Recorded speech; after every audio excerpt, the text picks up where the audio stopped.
வணக்கம். இன்றைக்கி நம்ம பார்க்க போகிற சமையல் நல்ல கமகமான ஒரு பச்சை பயிர் வச்சு ஒரு மசாலா சாதம் எப்படி செய்யலாங்கிறத பார்க்கலாம். டேஸ்ட் நல்லா அட்டகாசமாக இருக்கும், நல்லா ஹெல்த்தியாக இருக்கும். லஞ்ச் பாக்ஸ் கொடுக்குறது சூப்பராக இருக்கும். இதுக்கு வந்து சைடிஷே தேவையில்லை, ஏன்னா இதிலே பச்சை பயிர் இருக்கிறதுனால ரொம்பவே ஹெல்த்தியாக இருக்கும். செய்கிறது பார்த்திங்கன்னா ரொம்ப சிம்பிளாக டக்குன்னு ஒரு 1/4 மணி நேரத்தில் செஞ்சிடலாம். எல்லாமே ரெடி பண்ணிட்டோம்னா 10 நிமிஷத்தில் முடிஞ்சிடுவது. ஸோ வாங்க இது எப்படி செய்யலாங்கிறத பார்க்கலாம். இப்போ ஒரு குக்கர் எடுத்துக்கலாம். நான் வந்து சின்ன குக்கர் தான் யூஸ் பண்ணியிருக்கேன். இதில் வந்து நெய் சேர்த்துக்கலாம்.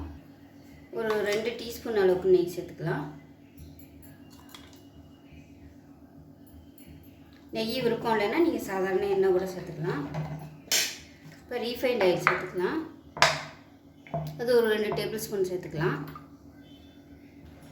லஞ்ச் பாக்ஸ் கொடுக்குறதுனால எண்ணெய் கொஞ்சம் கூட இருந்தால் தான் சாதம் வந்து காஞ்சி போகாமல் நல்லா சாஃப்டாகவும் இருக்கும், நல்லா உதிரி உதிரியாகவும் இருக்கும். எண்ணெய் நல்லா சூடாகிடுச்சு. ஒரு பிரியாணி இலை சேர்த்துக்கலாம். ஸ்டார் அனீஸ் சேர்த்துக்கலாம். இந்த அளவுக்கு கல்பாசி சேர்த்துக்கோங்க.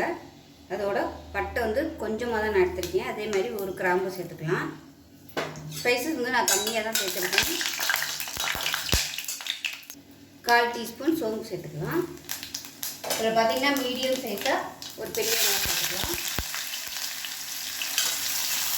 வெங்காயம் நல்லா ப்ரௌன் கலரில் வதங்கணும். இதோட ஒரு 10 சின்ன வெங்காயம் 2ஆக கட் பண்ணிட்டு சேர்த்துக்கலாம். இது வந்து நல்ல ஒரு ஃப்ளேவர் கொடுக்கும், அதனால் ரெண்டுமே மிக்ஸ் பண்ணிவிட்டு சேர்த்துக்கோங்க.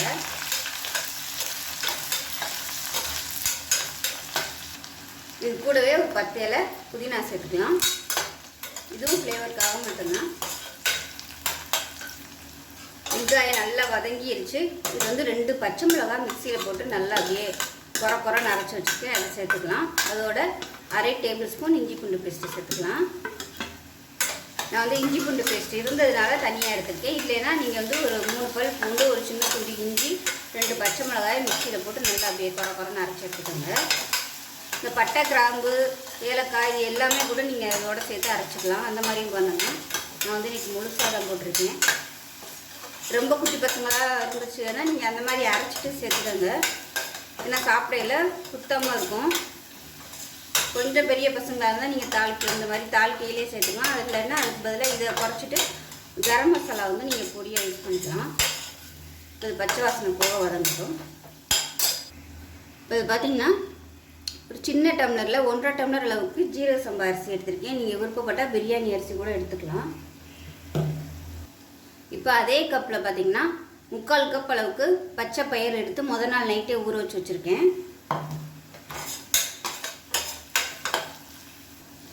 இப்போ இதில் மீடியம் சைஸாக ஒரு தக்காளி சேர்த்துக்கலாம். தக்காளி நல்லா மசிஞ்சு வரணும். தக்காளி மசிகிறதுக்கு உப்பு சேர்த்துக்கலாம். தக்காளி நல்லா கரைய ஆரம்பிச்சிச்சு. இதில் 1 டீஸ்பூன் அளவுக்கு மிளகாத்தூள் சேர்த்துக்கலாம். 1/4 டீஸ்பூன் மஞ்சள் தூள், அதே மாதிரி 1/4 டீஸ்பூன் போல் கரம் மசாலா சேர்த்துக்கலாம். இது வந்து ஆப்ஷனல் தான், விருப்பம் இருந்தால் நீங்கள் சேர்த்துக்கோங்க. இல்லை உங்களுக்கு வந்து இந்த மசாலாவோட கம்மியாக வேணும்னு நினச்சிங்கன்னா கரம் மசாலா சேர்க்க வேணாம், தாளிக்கையில் போடுறது மட்டும் போதும். இப்போ பார்த்திங்கன்னா மசாலா எல்லாமே நல்லா வதங்கிடுச்சு. இப்போ நான் எடுத்துக்கிட்ட அளவுக்கு பார்த்திங்கன்னா 4 டம்ளர் அளவுக்கு தண்ணி சேர்க்கணும். தண்ணியை சேர்த்துக்கலாம். இது வந்து அரிசி ஊற வச்ச தண்ணி. எப்பயுமே இந்த அரிசி ஊற வச்ச தண்ணி வந்து வேஸ்ட் பண்ண வேணாம். ஸோ 2, 3, 4 டம்ளர் ஊற்றிருக்கேன். இந்த டம்ளர் தான் அரிசியும் பருப்பும் அளந்தேன். அது வந்து கொதிக்கட்டும். உப்பு சேர்த்துக்கலாம். உப்பு சேர்த்து கலந்துட்டு இப்போ அரிசியை சேர்த்துக்கலாம்.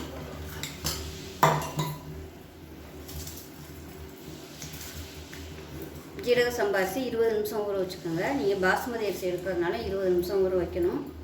இல்லை நீங்கள் சாதாரண அரிசி யூஸ் பண்ணுறீங்க அப்படின்னா அதுவுமே வந்து 20 நிமிஷம் ஊற வச்சுக்கோங்க. தண்ணியோட அளவு பார்த்திங்கன்னா 1 டம்ளருக்கு 2 டம்ளர் வச்சுக்கோங்க. இப்போ வந்து ஊற வச்சு பச்சை பயிரையும் சேர்த்துக்கலாம்.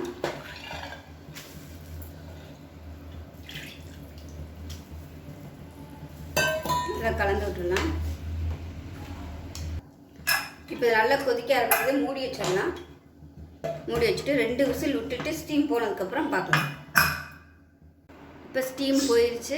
நம்மளோட பச்சை பயிறு சாதம் எப்படி இருக்குன்னு பார்க்கலாம். பாருங்கள், அரிசி நல்லா மலர்ந்து நல்ல ஒரு ஃப்ளேவராக இருக்குது. நம்ம ஜீரக சம்பா அரிசி போட்டிருக்கனால நல்லா சூப்பராக இருக்குது. அதோட வாசம் நல்லா கம்மக்கமான்னு இருக்குது. கொஞ்சம் கூட அடி பிடிக்கிறது பாருங்கள், நல்லா அருமையாக வந்துருக்குது. லஞ்சு கொடுக்குறதுக்கு சூப்பராக இருக்கும். இதுக்கு வந்து சைடிஷ் தேவையில்லை. விருப்பப்பட்டால் நீங்கள் முட்டை வந்து வச்சு கொடுத்துக்கலாம் பிள்ளைகளுக்கு. இல்லை உருளைக்கிழங்கு வறுவல் செஞ்சுக்கலாம், வெங்காய ரைத்தா கூட வச்சுக்கலாம். அருமையாக இருக்கும். இந்த ஹெல்த்தியான லஞ்ச் மெனு வந்து செஞ்சு பாருங்கள். செஞ்சுட்டு எப்படி வந்துச்சுங்கிறத சொல்லுங்கள். வீடியோ பிடிச்சா லைக் பண்ணுங்கள், கமெண்ட் பண்ணுங்கள், சேனலை சப்ஸ்கிரைப் பண்ணுங்கள், பக்கத்தில் உள்ள பெல் பட்டனையும் ப்ரெஸ் பண்ணுங்கள். நன்றி.